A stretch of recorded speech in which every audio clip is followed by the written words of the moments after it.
What's up, guys? Welcome to Daily Dose of Reddit. This is your host, Zach, and today's subreddit is r/EntitledPeople.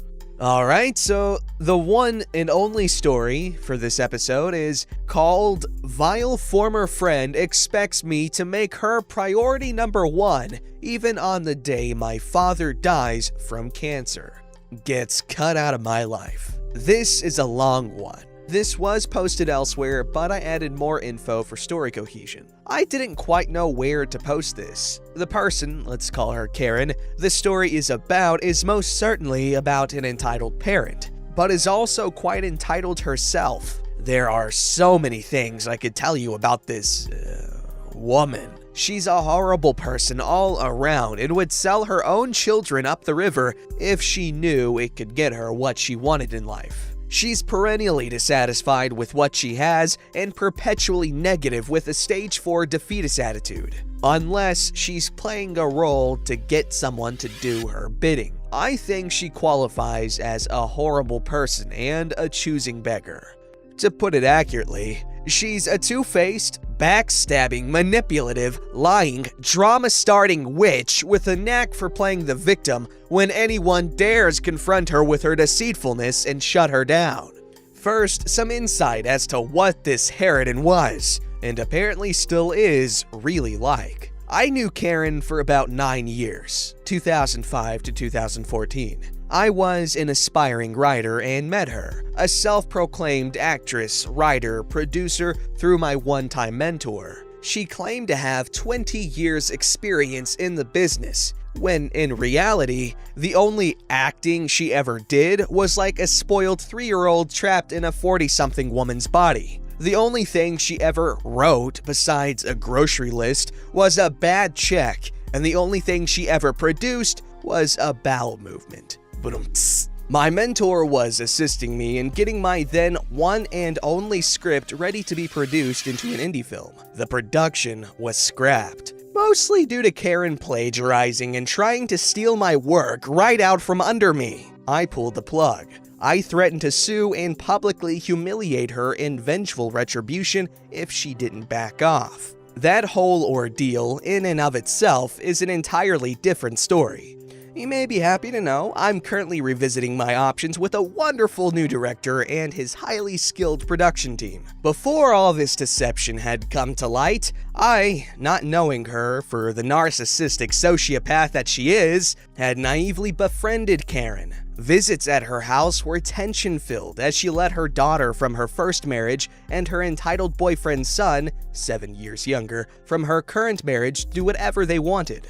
They both behaved like hellions. Her daughter was 15 by this point and often retreated to her room. Her son was another story. He was a spoiled punk brat and she never corrected him. She knew her son was a problem. She didn't always give him whatever he wanted, but she rarely told him no and made it stick. In the rare instance she did tell him no, he would throw a tantrum until she finally gave in. In retrospect, I realized he was only emulating what he saw and doing what he knew he could get away with. I really hope he grew up to be a responsible and respectful young man. If my math is correct, he should be 19 now. One particular instance, he grabbed my cell phone, it was an old Samsung flip phone, and ran away with it. I can't remember the exact exchange, but I chased after him to get it back. He was laughing the whole time. I demanded it back. Instead of returning it, he threw it. I called him a little brat and went to make sure my phone wasn't damaged. It was cracked, slightly on the left side by the flip part. Karen was out of the room and playing oblivious. The exchange went something like this. "What's going on? Entitled brat just grabbed and threw my phone." Karen's face changed from shock, embarrassment, then relaxed to a calm expression. "Oh, he was just playing." I was dumbfounded. Playing? He cracked my phone! "It's an old phone. Aren't you due for an upgrade anyway? Look at mine." I was fuming as she retrieved her early model of one of the first smartphones. An iPhone, I think. passive-aggressively with just the right amount of vitriol. Must be nice having a husband who pays for everything so you don't have to work. You are unemployed, right? Then it was Karen who started fuming. She asked me to leave, which I gladly obliged. A series of phone calls and voicemails followed, with Karen calling me every name in the book. It was a typical cowardly reaction from her, as she always had to have the last word, even when she was wrong. She never had the nerve to say anything to my face. In fact, showing what a cold-hearted witch she was, I can say with 98% certainty, she was the one who outed me to my father. I would stake my life on it. This was back in the day of huge desktop setup computers, and it was commonplace for everyone to use MSN or Yahoo Messenger. I had bought the whole system myself, and as a result of living at home at the time, everyone used it. Being continually unemployed, she did nothing but surf the web in her bathrobe and chain smoke all day. I would come home to a series of angry, unread messages. Social media hadn't really caught on yet, and I did not yet have a smartphone of my own. Knowing very well I had to work, she'd be pissed off that I didn't immediately respond. It wasn't beneath her to use things I told her in confidence to blackmail me or file them away to use as weapons later on. There were times where I came home and found messages hanging in an unread chat, just sitting there on the screen, waiting for anyone to read them. I know for a fact she spread a completely untrue rumor that I caught an STD from a one-night stand.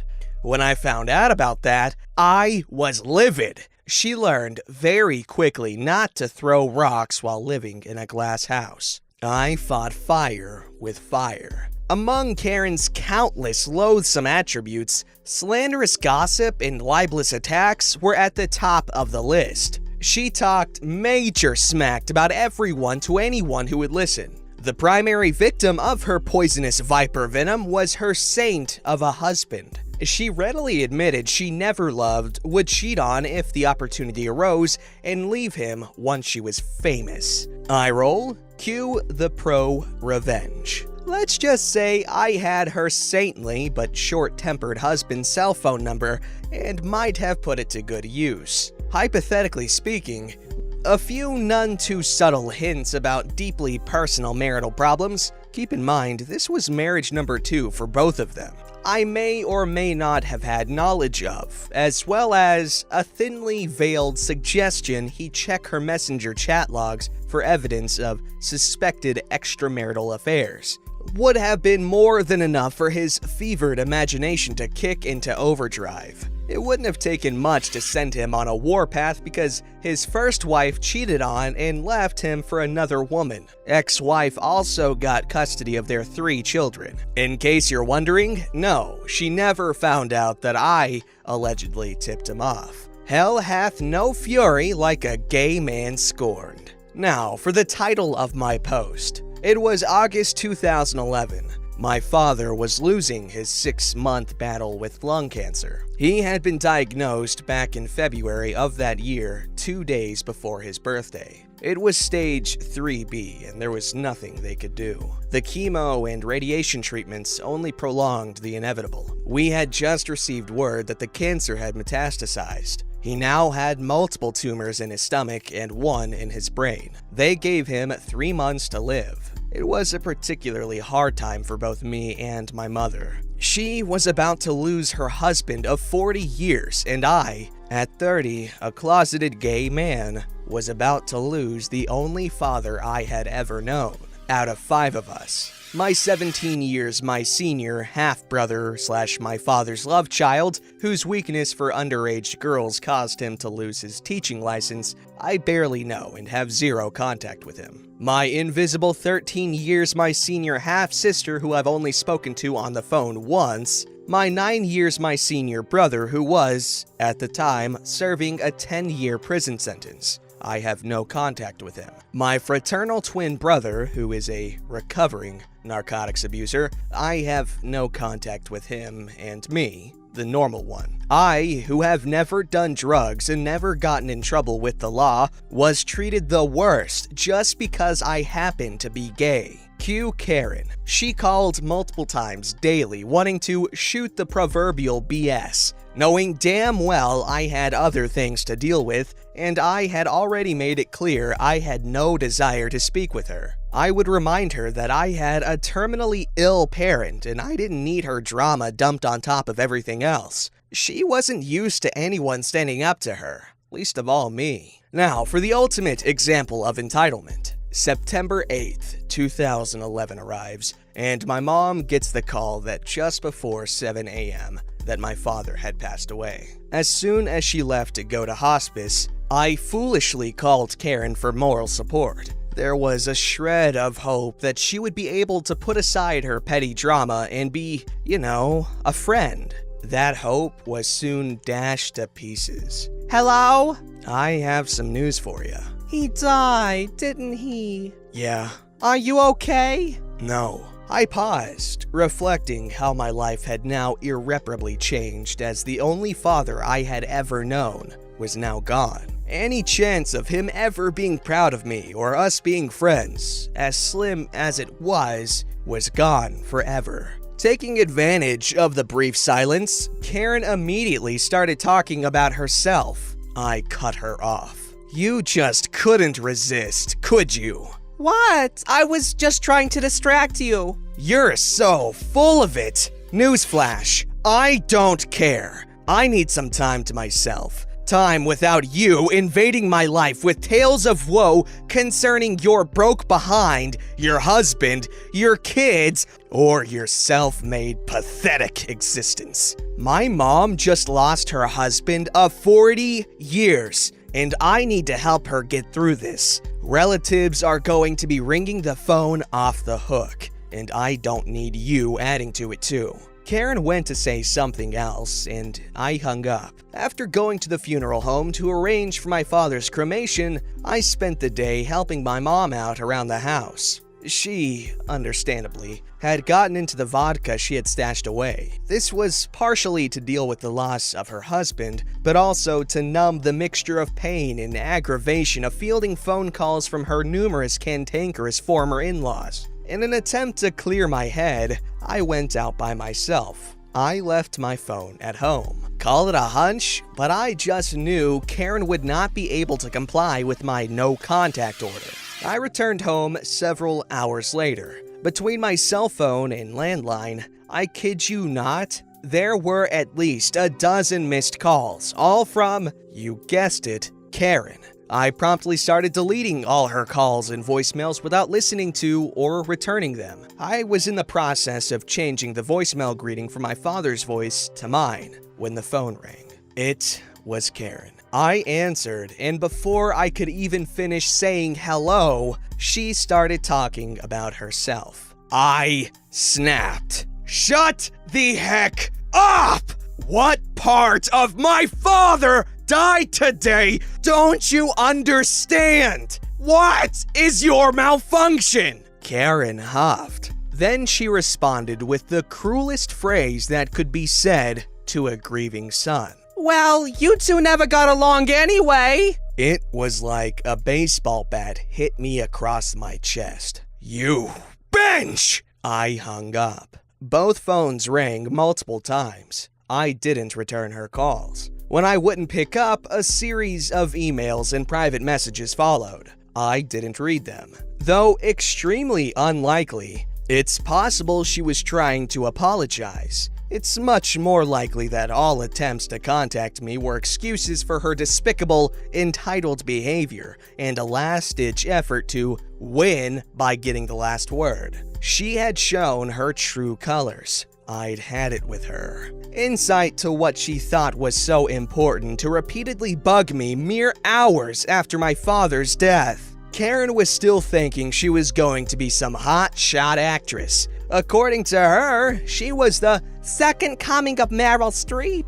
As if! She wasn't even at adult film level quality of acting. Apparently, she had used her connection through Don, my graphic web designer friend, to get to his client, a director in New Jersey, in a desperately pathetic attempt to get him to hire her. Karen kept spamming said director with her highly embellished, typo-filled resume, and headshots were overly filtered camera phone photo. I later found out from my web designer friend the director called Karen a crazy bimbo and blocked her. Helpful hint? Never lie on your resume. After that, I made sure Karen and I had little to no contact. Despite her compulsive attempts to contact me, once I changed cell numbers in spring 2014, I stopped hearing from her altogether.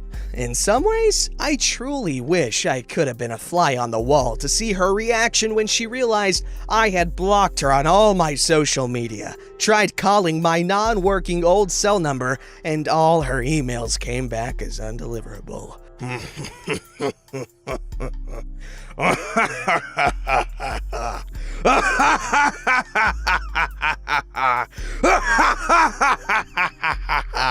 I don't feel bad at all for ghosting her, just relieved and liberated. I hope that vile bench is rotting in her pissed off world. Sorry, not sorry. Permission to use this in a video is granted. Just please drop the link in the comments section so I can watch the video once it's available. Edit. Update Summer 2017.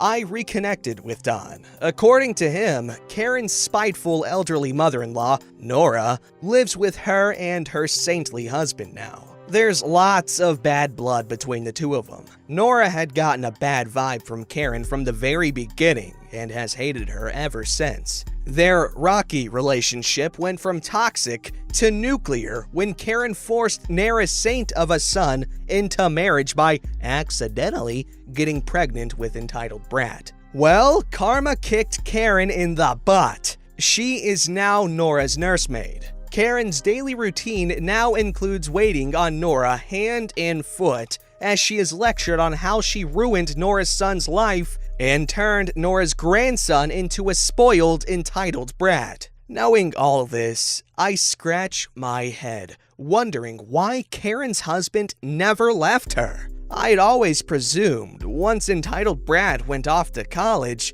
Karen's saintly husband would serve her with divorce papers and beat it out of there. I digress and shrug. Edit. Update 2. What is that, July 2019? According to Don, Karen's daughter is almost 27, married, has a child of her own, and her half-brother, the entitled brat, is almost 20. From what I understand, entitled brat is in college and wants to cut the cord by going in the military. As I heard it, neither of them maintain contact with mommy dearest, their, mother. Edits. Update 3. January 2020. During a recent chat with Don, I was informed of the latest development in the crapfest that is Karen's life. I couldn't have cared less if she was broke and homeless, but sheer morbid curiosity caused me to be all ears. It turns out Karen had been up to her old tricks again, largely ignored by the few friends she had left. She had taken to social media on which she scammed complete strangers out of money. She used multiple Twitter accounts from which she harassed and bullied people who refused to open their wallets. Additionally, in a typical move of r/choosing beggars, she launched not one, but 2 now deactivated GoFundMe accounts because she didn't get enough money. The first time around needed to help take care of mother-in-law Nora. Being a total moron in both fundraising campaign descriptions, she flat out admitted she isn't working.